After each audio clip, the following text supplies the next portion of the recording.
खुलुमबाय रायजोफोर दिनै मोनाबिलिनि खौराङाव फिन खेबसेबाव बयखौ बरायनानै लाग्रोबाय। दासिमनि खौरांफोरा जाबाय गिबि खौराङाव दासान्दि समाजारि बिजोङाव गोसारनाय भिडिअ जेराव क'क्राझार जिल्लानि दतमा बरागारि गामियाव बर'नि दोरोङारि दामजु खामनि सायाव आहुति होनायखौ लानानै गोबां दैदेनगिरिफोरा गोबां आफादफोरा जाथायनि सायाव फिनजाथाय होदों आरो दुखु मोननाय फोरमायदों। फारियै दुलाराय बर' हारिमु आफादनिफ्राय उदालगुरि ब्रह्म सेवा आश्रमाव दुलाराय ब्रह्म समितियाबो दुखु मोननाय फोरमायदों।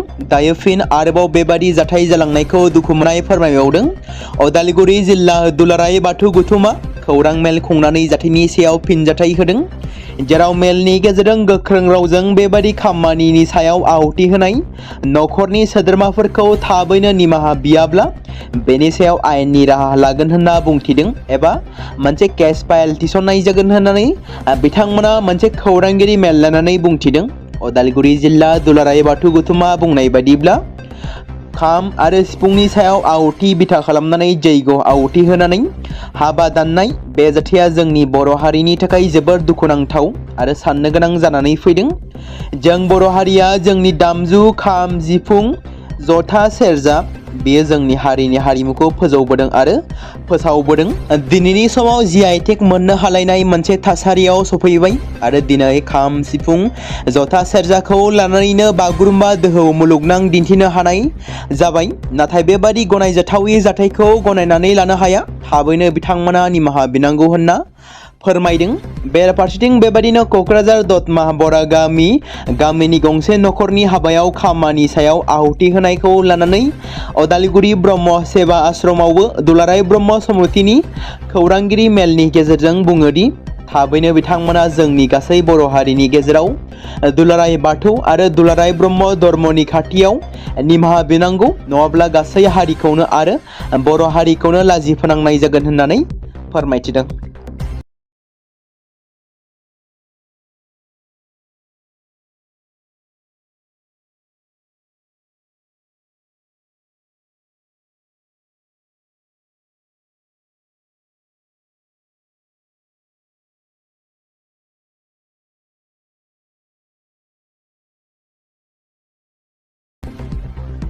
चिरां जिल्लानि सिडली पुलिस थानानि सिङाव थानाय जौलियाबारि गामियाव सासे 14 बोसोर बैसोनि उन्दै हिन्जावसाखौ हानजायारि जिनाहारि खालामनाय जाथाय जादों। जाय जाथाया ओनसोलनि सुबुंफोरनि गेजेराव मोनसे थासारि सोमजिहोदों। बे हानजायारि जिनाहारिनि केसआव सोराङाव फैनायनि उनाव सिडली पुलिसा 3 जिनाहारि खालामग्राफोरखौ हमनो हादों। जाथायनि सोमोन्दै पुलिसनि रिपर्टनि बायदिब्ला थांनाय 5 फेब्रुआरि खालि सिडली ओनसोलनि सासे 14 बोसोर बैसोनि ट्राइबेल हिन्जावसाया गावनि नखरजों जौलियाबारियाव सासे बाहागिनि हाबायाव थांदोंमोन। मोनानि 10 रिंगासो समाव बियो जुलिनिफ्राय न'सिम फैफिनबाय थानाय समावनो बयफ्रेन्ड मंगला सरेन 15 बोसोर बैसोनिखौ लोगो हमनो ओंखारलांदोंमोन। बेनि उनावनो सानैबो खाथिनि गंसे कालभार्टआव जिरायनानै रायज्लायगासिनो थानाय समावनो मंगला सरेना उन्दै हिन्जावसाखौ माखासे गाज्रि सोमोन्दो लाखिनाय जाथाया सोराङाव फैयो, जेराव सानै सेंग्रा बालेन मार्डी उर्पेन उकिल 25 बोसोर बैसोनि आरो मंगल सरेन 27 बोसोर बैसोनि सुबुङाबो बे जाथायजों लोब्बा दं। उनाव हानजायारि जिनाहारिनि जाथाया गासैबो सोराङाव फैनायनि उनाव सिडली पुलिसा 3 जिनाहारि खालामग्राफोरखौ हमनो हानानै गावसोरनि आवथायाव लाङो। फैबाय थानाय गोजौ फरायसालिनि जोबथा आनजाद थामहिनबा मेट्रिक आरो जौसिन गेजेरारि जोबथा आनजादखौ नोजोर होनानै सनिबारखालि मरिगाव जिल्ला कमिशनार मावख'नि कनफारेन्स हलाव जिल्ला कमिशनार अनामिका तिवारीनि दैदेननायाव आनजाद मिरुफोरनि नायदिंगिरिफोरजों मोनसे जथुमा खुंनाय जालाङो। मेलाव जिल्ला कमिशनारा नायदिंगिरिफोरखौ फुंनि 7:30 रिंगानि गेजेरावनो गावबा गावनि आनजाद मिरुसिम सौहैनो थाखाय बिथोन होनाय जादों आरो गासै आनजाद मिरुफोराव CCTVनि केमेराखौ गोख्रों नोजोर होनाय जागोन। केमेराखौ मोजाङै फज'नाय आरो बेफोरखौ आबुङै मावफुंबाय थानायनि सायाव गोनांथि सावरायनाय जायो। बेखौबो बुंबावोदि जायखिजाया जाहोननि थाखाय रावबो गार्जेन एबा मोनथाय गैयै सुबुंखौ आनजाद मिरुफोराव हाबहोनो होनाय जानाय नङा। आरो बिथाङा बुंबावोदि आनजाद मिरुफोराव मबाइल फनफोरखौ आबुङै बन्द' खालामनाय जागोन।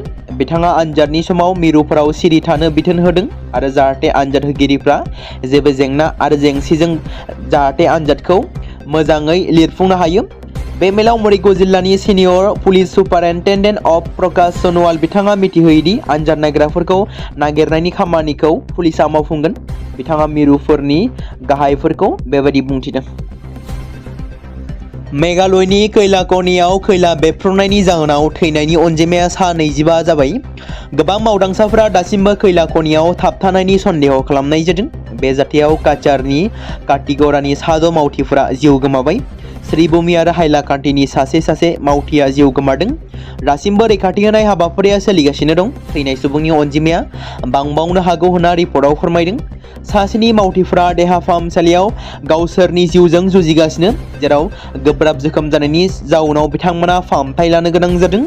आयेन बेरेखा खैला खनिनि गंनै बिगोमाफोरखौ हमनो हादों। फाराम चाइरांम आरो सोमरिवारा 3 साननिफ्रायनो पुलिसनि जिम्मायाव दं होनना मिथिनो मोन्दों। भारतनि नखर मन्त्रि मानगोनां अमित शाह बिथाङा दतमायाव बुंलांनाय बादिनो बिटिआर गोरोबथानि दफाफोरखौ फैगौ 2027 मायथाइनि सिगांनो मावफुंनांगौ। बे बाथ्राखौ बुंदों एबसुनि आफादगिरि दिपेन बर'। बिथाङा दुलाराय बर' फरायसा आफादनि खुंगा 58थि थान्दै जखनथाइखौ देग्लाय 5, 6 आरो 7 फेब्रुवारि 2026 खालाराव सानथामनि मेहेरगोनां हाबाफारिजों उदालगुरि जिल्ला टंला फरायसालिमानि सोलोंथाइ फोथाराव खुंफुंनाया जोबनानै थांबाय। दुलाराय बर' फरायसा आफादनि मानाव गेदेर आफादगिरि दिपेन बर' बिथाङा मासि लानानै दैदेननाय गेवलां मेलखौ बेखेवनानै होदोंमोन। दुलाराय बर' फरायसा आफादनि बारग' आफादगिरि आथिखाल आसामनि केबिनेट मिनिस्टार मानगोनां उरखावग्रा ब्रह्म बिथाङा हाबाफारियाव गाहाय आलासि महरै बाहागो लादोंमोन। मेघालयनि बारग' गभर्नर मानगोनां रन्जित शेखर मोसाहारि बिथाङा गेवलां मेलाव जर'खा बुंथिगिरि महरै बाहागो लादोंमोन। आसामनि केबिनेट मन्त्रि थामहिनबा केबिनेट मिनिस्टार मानगोनां रन्जित दास, प्रफेसार रमेश चन्द्र भारद्वाज, मुंदांखा गार्डियान आरो बारग' लेङाइ गिसिया महर्षि बाल्मिकि संस्कृत विश्वविद्यालय हारियानानि बर' थुनलाइ आफादनि मानगोनां गाहाय नेहाथारि मानगोनां नीलकान्त गयारि, इउबिपिअनि आफादगिरि मनरन्जन बसुमतारी, बिकेडब्लिउएसनि चेयारमेन अनिल बसुमतारी बिथांमोना गेवलां मेलनि गेजेरजों 2026 मायथाइनि भारत हादरनि जौसिन नोगोरारि बान्था पद्मश्री बान्थाखौ आजावनो हानाय आगोमा बर'नि फिसा मानगोनां डक्टर जगेश देउरि बिथांखौ दुलाराय बर' फरायसा आफादनिफ्राय मान बावनाय जायो। हाबाफारिया माहारियारि आफादनि बिबानगिरिफोर, फोरोंगिरिफोर, धोरोमारि आफादनि दैदेनगिरिफोर, सानसुमै रायजो राजाफोर आरो फरायसाफोरनि मैखोमै बाहागो लानायजों मोजाङै जाफुंसारै जोबलाङो।